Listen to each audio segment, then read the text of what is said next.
অবশেষে মাঝরাতে মেঘ ডেকে রাজধানীতেও নামলো স্বস্তির বৃষ্টি।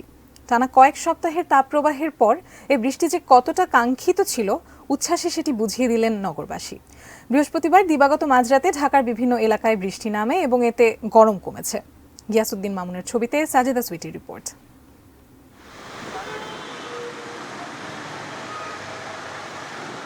প্রকৃতির অভিমান অবশেষে ভাঙল। এক মাসেরও বেশি সময় সূর্যের প্রখর তাপে নগরবাসীকে অনুতাপে পুড়িয়ে যে দুঃসহ দাবদাহ অনুভব করিয়েছে তা এক নিমিষে ভুলিয়ে দিতে চাইল। ইট পাথর আর কংক্রিটের এই শহরে স্বস্তির বৃষ্টি নামল। আর সেই বৃষ্টিতে এভাবেই নিজেদের সঁপে দিলেন এই কদিনে তাপপ্রবাহে প্রায় দগ্ধ নগরবাসী।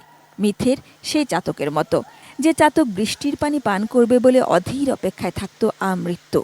এরকম আবহাওয়া অনেক দরকার ছিল আমাদের। শরীরের চামড়া জ্বলতেছিল। এখন বৃষ্টিটা হওয়াতে আমরা একটু স্বস্তির নিঃশ্বাস নিচ্ছি আর কি।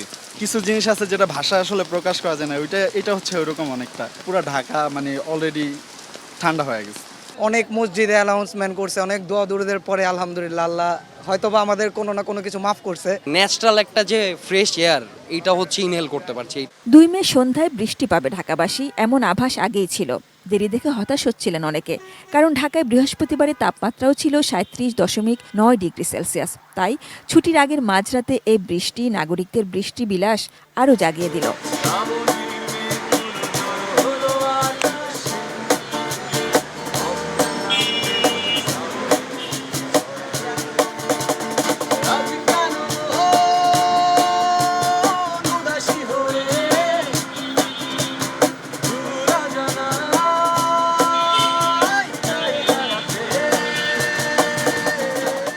পুরান ঢাকা, যাত্রাবাড়ি, বাড্ডা, রামপুরা, মিরপুর, শ্যামলী, কল্যাণপুর, মোহাম্মদপুর, বারিধারা, বিমানবন্দর, ফার্মগেট, কারওয়ান বাজার, মহাখালী, ধানমন্ডি সহ আশপাশের বিভিন্ন এলাকায় বৃষ্টি হয়।